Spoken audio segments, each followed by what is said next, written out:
Hello. You have reached 242-8788. I have succumbed to an answering machine at last. Please leave as long a message as you like after the beep, and I'll try to get back to you as soon as possible. Thank you.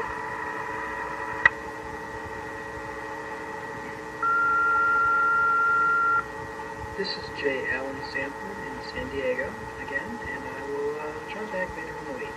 It's Wednesday, and it would be about 7 o'clock your time. Frank De Felitta.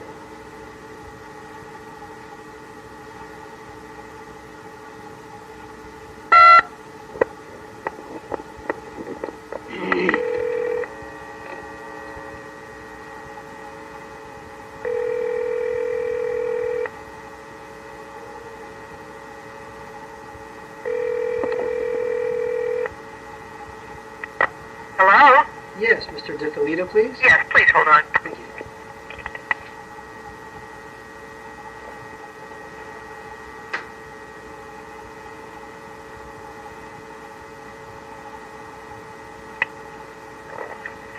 Yes, Mrs. Sanford. Hi, how you doing? Fine. Alrighty, is it a good time to talk about the series then? Yeah. Good. I've already spoken with Dan Rubin, for instance, and talked to Lloyd Abrams last night. He passed on your number. And I could also remember from Noel Goldberg and Don Medford. Don't you hear from me enough? Certainly.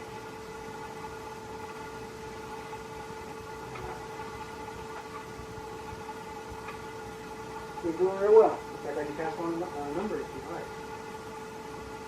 Alright, this would be a time calling. Certainly. Him, I just got his number today, and we'll be calling him this evening, in fact. Okay, area code 213-271-5398. Yeah. We enjoy talking to him, talking for a good hour or so. And he had a lot of great anecdotes to tell about the acting and set. Alright, well, I guess first I'd like to ask how you got involved in the series, how you got started with it. Let's see, when was it, 54, 53? Actually, 50 to 51. Well, yeah, but it went on through 53, didn't it? Late 53 I've got here, yeah. I came in somewhat later. And I got involved in it simply because I loved it. I used to watch it, and what was amazing to me was the ability of this program to deliver on live television the quality of an edited motion picture. Mm-hmm.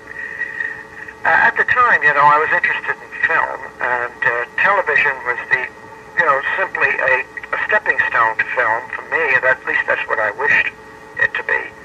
And yet this one show, I did a lot of television shows. I wrote a lot of them, like Circle Theater and Studio One, things like that. And this was previous to Tales of Tomorrow? Beg your pardon? This was previous to doing Tales of Tomorrow? Yes. The Studio One wasn't, but I did a lot of, there was a show called Campbell Soundstage, and another one was called Circle Theater. Armstrong Circle Theater. Were you doing Circle Theater at the same time as Mort Abrahams was? Did he do Circle Theater? He sure did, Mort Abrams? Yeah, that's what he was telling me just last night, in fact. What did he do on the Circle Theater? He didn't mention the episodes, but he mentioned that and the Campbell Soundstage. And are you sure you're talking about Mort Abrams? Mm-hmm, sure. And he'd also done the GE Theater. Well, I know GE Theater because I worked on the Medallion Theater, which was the forerunner to GE Theater. I see. But I didn't think that Mort was on the other shows. But what do you mean? What did he do? He wasn't a writer. No, he was apparently in the producing department. I see. But anyway, and I thought that Tales of Tomorrow was the best of the live television shows at the time. Because it was so soon after, the advent of television. I mean, it was 1948, 49. And there in 1950, 51, everyone was, playing with this medium like a toy, and it was like such fun. And yet, it was crude. Everything that they did was crude. The the shows that you would write, I would write them, and then people like Gary Simpson and Ted Post would direct them. And they were wonderful, but they were like, it was like playing with something that they weren't quite familiar with. And the nature, the pictures that would come out of them, the finished product, would always be, to me anyway, kind of like corny and not quite like up to the par of a motion picture. It never did quite, measure up to the quality and the fluidity and the perfection that only movies can give you. So live television was to me always a kind of a sort of poor man's movie. And even though I made money and I was able to support myself and my family, and it was fine, it always left a great, sort of vacant spot in my wishes, my desires. I always felt, well, this is not really what I want to do. Then one time I saw an episode of Tales of Tomorrow, and I had been on, I guess I just never saw it, and I was amazed, as I say, at the fantastic quality of the show compared, of course, to the ones I had been working on. And I immediately called my agent, who at the time was Jay Garin, and told him that I wanted to write for that program. And he said no, it was impossible because they didn't take outside writers. They had a sort of stable of writers, is what he was telling me. It was very difficult to get in. And then I felt, well, okay, well, if that's the problem, well, I'll just enjoy it and watch it as a spectator. At that time, The Thing, if you remember the movie The Thing. Sure, the Howard Hawks stuff. Right, was out. And I saw it, and I came up with an idea for a show that would be like The Thing. And I called it The Cocoon. Right. That's one of the ones out on video, in fact, from Nostalgia Merchant. Again, I can't hear you. That's one that's out on video now from Nostalgia Merchant, The Cocoon. Oh, really? Mm-hmm. This is with Staley and Jackie Cooper? Uh-huh. Yeah. So I wrote The Cocoon, and I patterned it after The Thing. There was an object that was from another world, there was a creature, and this was an invisible creature, etc., etc. And I had an awful, like a lot of fun, awfully good time writing it. And then trying to get it to Mort Abrams. Mort was the person who purchased. There was a man named George Foley, who apparently was the producer, but he was kind of always in the background. Finally, my agent managed to sneak me in for an interview with him. And the interview consisted mainly of his telling me how tough it was to find writers who wrote for the kind of material that he was looking for, who could write it well, and that therefore he sort of found about 4 or 5 writers that he thought were terrific, and he was satisfied to sort of give them all of the shows. I said, well, would you accept a show on spec, a script on spec? He says, well, of course. He said, if I have the time, I'd like to read it. So I went home and wrote The Cocoon. And I got it to him, and even then, he loved it. He said, gee, this would make, really scary piece. He said, it's terrific. But it was awfully difficult to get him to buy it. And I don't know what happened, but one day, Jay Garin called me and said, they're going to do The Cocoon. Well, that seemed to open up a whole, spectrum of work for me. And I wrote a number of them, I think about 15 or 20. Now, would he pick the stories himself that you adapted from other authors, like, say, the Crystal Egg episode? The which episode? That's the one based on the H.G. Wells story, The Crystal Egg. No. Are you saying I adapted those? I was under the impression, yeah. No. You mean The Cocoon? No, there was one called The Crystal Egg that I had you down as being the author for. The Crystal Egg? Yeah. Well, it's possible. I tell you, it's been so many years. There's one called The Window. That's right. Mort Abrams brought up in. Oh yes, that was a very highly experimental one, and we took a big chance on that. And actually, the title of the show is Lost Planet. Right, begins with sort of the false program. Yes, and a picture from out of space from a window appears volunteers to interrupt that program, and it was a very successful episode. And what I said to Mort at the time is I would like to do, because I was absolutely fascinated with expanding the I thought severe limitations of live television. I said, but there must be a program, a show that could be done only on live television that would make any sense. It couldn't be done on film, it couldn't be done on tape, because even at that time they were experimenting with tape.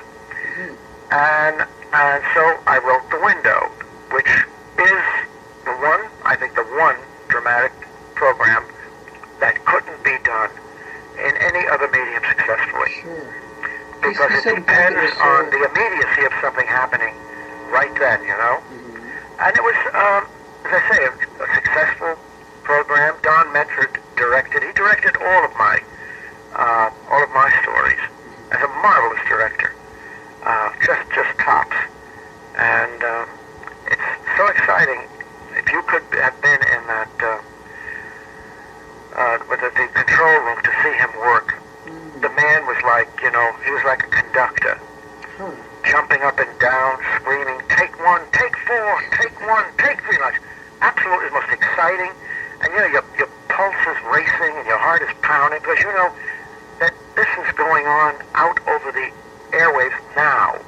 And it's not something that, you're taping if you make a mistake. Oh, there were so many mistakes that could be made and were made. By that I mean, accidental occurrences that I'm sure Mort filled you in on a number of those.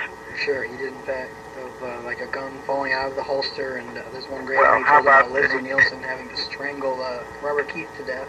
Well, did he tell you about the Frankenstein?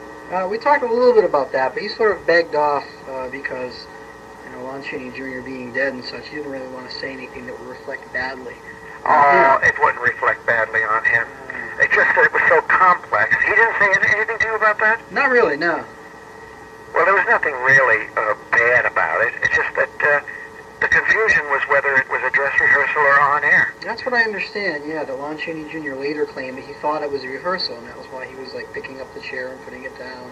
That's right. Yeah. He was doing the opposite. And they were saying, break it, yeah. Well, but things like that, Was he intoxicated at the time, did it seem? Beg your pardon? Was he drunk at the time? I don't think so. I wasn't a part of that. I wouldn't know, and I never met him. I see. If that was his reason for not wanting to discuss it, well, that's something I didn't know about. Yeah, that's been kind of the rumor. Yeah. Have you seen any of these shows? Yeah, I have 3 tapes, in fact. I have about 16 episodes altogether. And, do you happen to have The Invigorating Air? I sure don't, no. Not even Wade Williams has that on his list. He's the copyright holder now. See, that to me was, I think, one of the best things that I did. Huh. Robert Lilleen mentioned that one. It was with Joseph Buloff. Uh-huh. Also, I did The Great Silence. Right. That was with Burgess Meredith. Mm-hmm. That was a marvelously produced and directed show. It was that everyone was struck dumb. And here is a man, a northwest woodsman, a Frenchman, who is the only person who knows why. And he can't communicate. He doesn't have the ability to write. So he can't write it down for people to know. Mm-hmm. And it's that kind of thing. And he finally has to go out and do his own killing of this creature that has caused this silence to occur. So it was a beautiful show. Well, it sounds terrific. That's not what I've seen. And but it must be somewhere. I really don't know what happened to these programs. Well, most of the kinescopes were in George Foley's possession, and shortly before he died, he sold the copyrights to them, the right to license them on video to a fellow named Wade Williams. Yeah. And he has about 60 out of the 84 or 86 episodes that ran. Yeah. So I guess no one really knows where the other 20, 25 episodes are, which is a shame. UCLA has a few. In fact, I went up there and viewed some of their kines. Yeah. There were some of the shows I did that I wasn't too happy with. Mm-hmm. And not happy with the script or the yeah, basically the script. I mean, I would be called to write something in a hurry because there was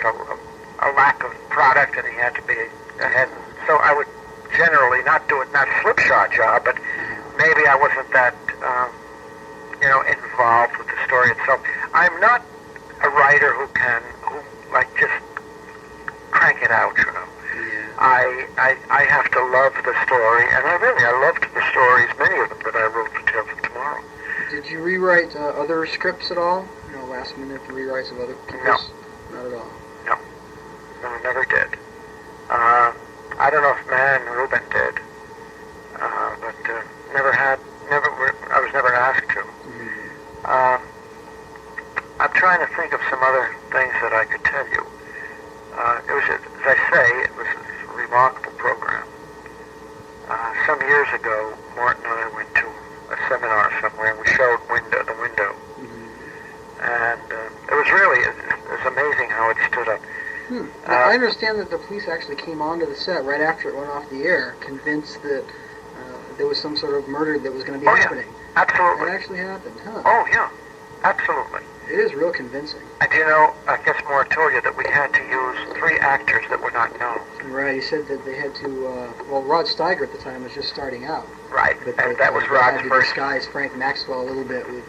That was his first acting job on television. Was it really, huh? I know James Dean started on the program as well, and Paul Newman had a small part in one of the Tales of Tomorrow's. Yes. And... You're on one called Substance X, too. yes, I did that. Yeah. Did you see that? I sure did. That one's out on the videotape. That's on videotape. It sure is. Well, I was very happy with that one. With the Mana. It was originally called Mana. I didn't know that, huh? Mana, And, M-A-N-N-A? Yeah, like, Mana from heaven. the Exodus, and God gave them Mana. I see. But they keep calling it Mana throughout the picture. And this daughter who comes down to investigate and then finally is trapped by Mana. She needs it. It's almost like a drug that was created. You did see it, you say? Oh, yeah. Oh, so I shouldn't be even discussing it then if you saw it. Did the network ever, was the network, or not rather the network, but the sponsors, were they ever nervous about shows like Substance X and The Window? They were pretty unusual for the time, weren't they? They were very, very unusual. And nervous in what sense? Pardon me? You said... well, nervous about, say, The Window, in that maybe they're afraid that more stations would pull the program for fear that they're seeing, a murder about to take place. Well, we did. Our phones were jammed. That was a sign of success for us. Mm-hmm. If we fooled people to that degree, in other words, we weren't afraid of being sued or anything like that. And the sponsors didn't really balk at the plan, huh? No. Well, good for them. No. It was a kind of really freewheeling. But ABC was terrific, and also the sponsor, which I think was Chrysler. The Chrysler watch bands. And watch bands. Maslin later on the carpets. Right. But it was absolutely wonderful experience. I was sorry when it went off the air. Yeah, it's just curious that it wasn't renewed. Apparently both sponsors were having financial problems at the same time. Do you feel the program gets sort of the short shrift? Well, I think that I don't know who the advertising agency was at the time. I know Bob Lewine was. Do you know Bob? Sure. Yeah, we talked to him first, in fact. Yeah, he was the man who was the man from the advertising agency taking care of the Chrysler company, and I know that they were having a great deal of trouble with the stories, and that there was a sort of sameness to them, and they wanted to open up to other writers and other ideas. And when I came in with the Cocoon, they liked it very much because they got a terrific response.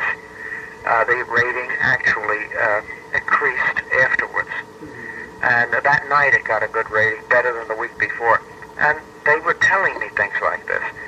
I know that they opened it up to a number of other writers later that were like very well-established writers. I know Alvin Sapensley did one that was a very beautiful. It was an adaptation of A Child is Crying, I believe it's called. That one's fantastic. I have Robin Morgan's number, in fact, and I'll be talking to her this week. The little girl. Oh, really? Yeah, she lives in New York now. She's been married a couple times, and hasn't done much in the business since then. No. What's her name? That's a terrific... Robin Morgan. Robin Morgan. Yeah. And Alvin, what's he up to? Have you spoken to him? Who? Alvin Sapensley. No, I sure haven't. I haven't even been able to get a number for him. I know he did Read to Me, Hair Doctor, and A Child is Crying, but Yeah. He doesn't seem to have an agent listed right now, so I'm not sure how to get in touch with him. Well, I owe a great deal to that show. I mean, you know, it got me into this area that I've been working in, the whole sort of...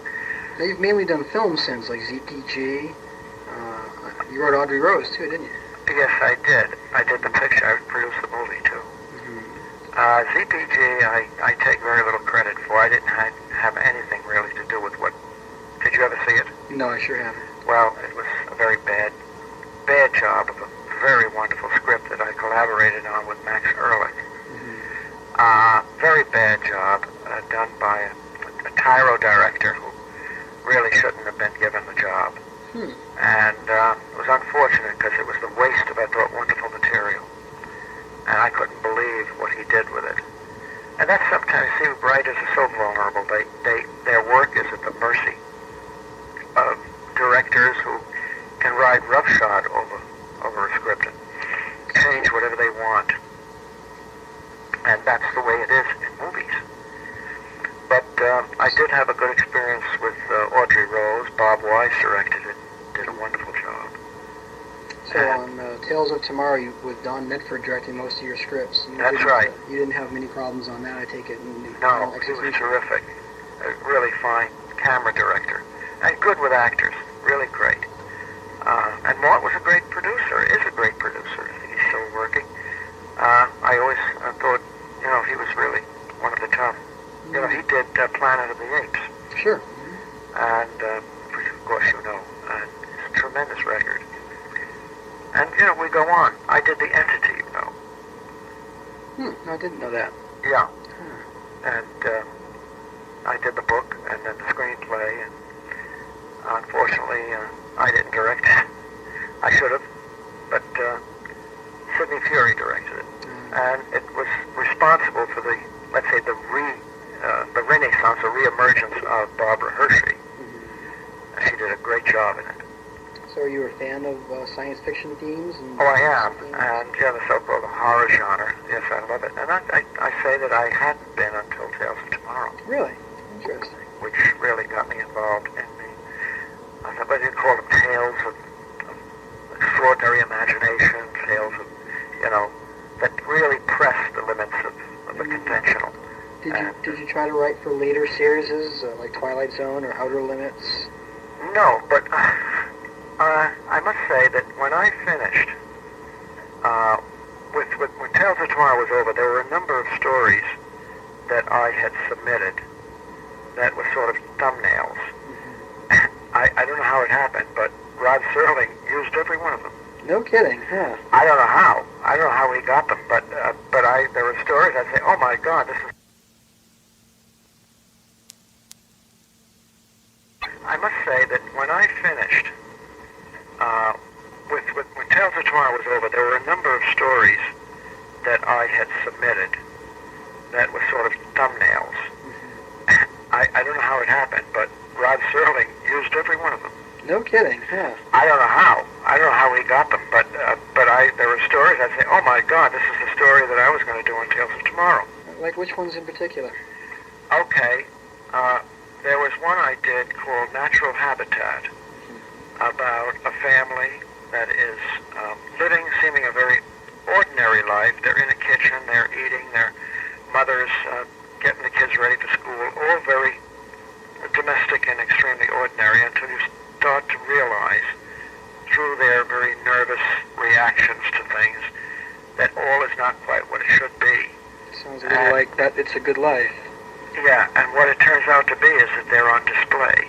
And there is a horrible creature that comes, or a lot of creatures that come to watch them much as we watch monkeys in a zoo. And that was one. Boy, that does sound familiar. Huh. Well, I saw a very close facsimile of it on Rod Serling's Twilight Zone. No, by that time I was doing other things. I wasn't interested in doing that kind of piece, you know. I was writing books and doing other things. But, yeah, another one was where, do you remember the one where the man finds a civilization, small people. Oh, yeah. Very tiny. He wants to be their god. That's right, that was mine. No kidding, where they formed a little statue and Right, and at the end, there's a greater God above him. Huh. That is looking down at him. No kidding, they ended up on Twilight Zone.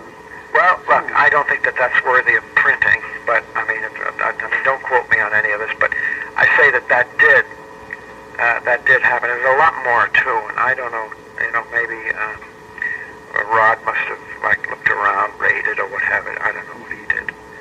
Were you on the soundstage often while they were filming episodes? What? Were you on the soundstage often as they filmed? Oh yes. Or as they broadcast, rather? Were there? Was I on the soundstage? Yeah. Did you ask me? Yes. Oh yes, I was always welcome, and that was one of the things about Mort. He always wanted writers to come and share the whole experience. Mm-hmm. That was wonderful. Were there a lot of last-minute rewrites involved in the set, or were you just there doing yes. Often, actually, as you know, in live television, the rewrites didn't stop even when you're on the air. I would be. Don would say, "What's the time now?" He'd be like 40 seconds too long.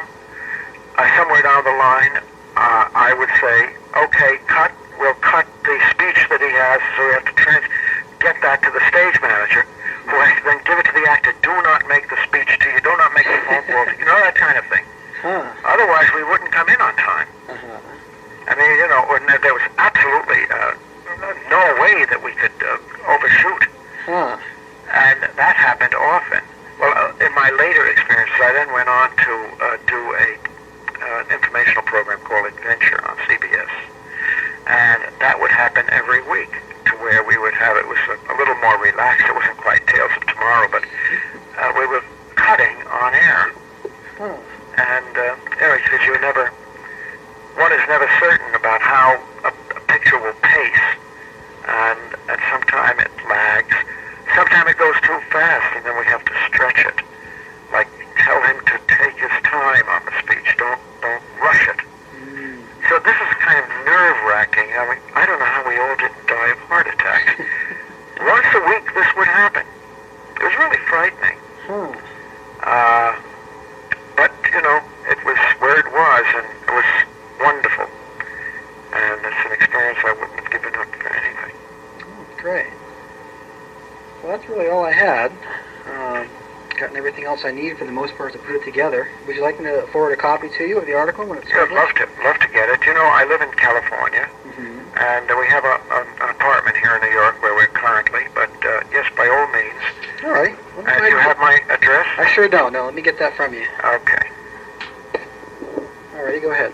It's 3008 Paul Crest Drive. That's in the boy's name, Paul Crest Drive. One word, Paul Crest. Alrighty, got it. And that's LA 946.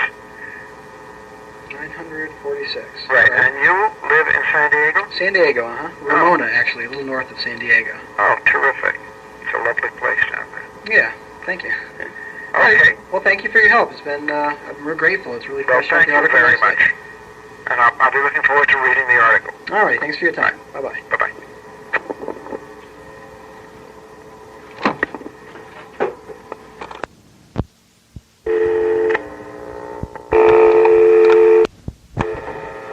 Calling Mel Goldberg, the 8th of June.